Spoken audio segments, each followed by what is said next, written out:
చూస్తున్నాము. తూర్పు గోదావరి తర్వాత ఎక్కువగా నియోజకవర్గాలు కలిగినటువంటి జిల్లా ఇది. మొత్తం 17 నియోజకవర్గాలు ఇక్కడ ఉన్నాయి. మొత్తం 17 సీట్లకు గాను టీడీపీ అంచనా ఏ రకంగా ఉంది, వైసీపీ అంచనా ఏ రకంగా ఉంది, క్లియర్ పిక్చర్ మనకు కనిపిస్తోంది. పార్టీల కార్యాలయాల నుంచి, అభ్యర్థుల నుంచి, ఆయా పార్టీలో అందుకున్నటువంటి సమాచారం, ఆయా పార్టీల అధినేతలు వేసుకుంటున్నటువంటి లెక్కలు, వారి అంచనాలు మాత్రమే మనం ఇప్పుడు స్క్రీన్ పైన చూస్తున్నాం. ఇది ఎటువంటి సర్వే కాదు. క్లియర్గా మరొకసారి కూడా మీకు చెబుతున్నాను. మొత్తం సీట్లలో 17 సీట్లలో ఇవి అంచనాలు మాత్రమే. ఆయా పార్టీలకు సంబంధించి టీడీపీ అంచనా 10 నుంచి 11 స్థానాలు తాము విజయం సాధించబోతున్నామనేది ఆ పార్టీ అంచనాగా కనిపిస్తోంది. ఇక వైసీపీ అంచనా 9 నుంచి 10 స్థానాల్లో తాము విజయం సాధించబోతున్నామనేది ఆ పార్టీ అంచనా. దగ్గరగా మనం చూస్తున్నాము. 10 నుంచి 11 అయితే 9 నుంచి 10 అంటే చాలా క్లోజ్గా ఉన్నాయి. గుంటూరు జిల్లా పైన ఇరు పార్టీలు కూడా ఆశలు పెట్టుకున్నట్టుగా కనిపిస్తోంది. అంటే ఒక్క సీటు అదనంగా సాధించినా, అంటే ఒకరిపైన ఒకరు అదనంగా సాధించినా సరే తమకు మేలు జరుగుతున్నటువంటి భావన రెండు పార్టీలో ఉంది.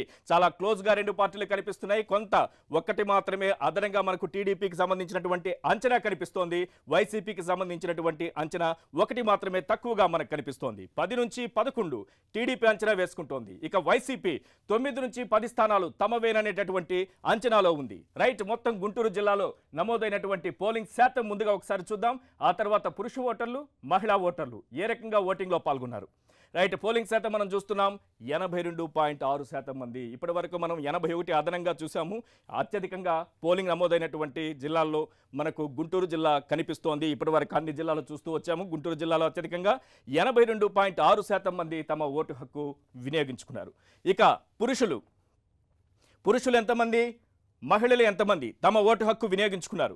పురుషులు 83.39% మంది, మహిళలు 81.81% మంది. ఇక్కడ దాదాపుగా మనకు 2% తేడా కనిపిస్తోంది పురుష ఓటర్లు, మహిళల ఓటర్లకు సంబంధించి. పురుష ఓటర్లలో మనం చూస్తున్నాము 2% అదనంగా మహిళా ఓటర్ల కంటే అదనంగా తమ ఓటు హక్కు వినియోగించుకున్నట్టుగా క్లియర్గా కనిపిస్తోంది. రైట్, గుంటూరు జిల్లాకు సంబంధించి ఫైనల్గా ఒకసారి మనం చూద్దాము. మొత్తం సీట్లన్నీ, టీడీపీ అంచనా ఏంటి, వైసీపీ అంచనా ఏంటి. మొత్తం సీట్లు 17. టీడీపీ అంచనా 10 నుంచి 11 సీట్లు అయితే వైసీపీ అంచనా చాలా క్లోజ్గా, టీడీపీకి క్లోజ్గా 9 నుంచి 10 వరకు మనకు కనిపిస్తున్నాయి.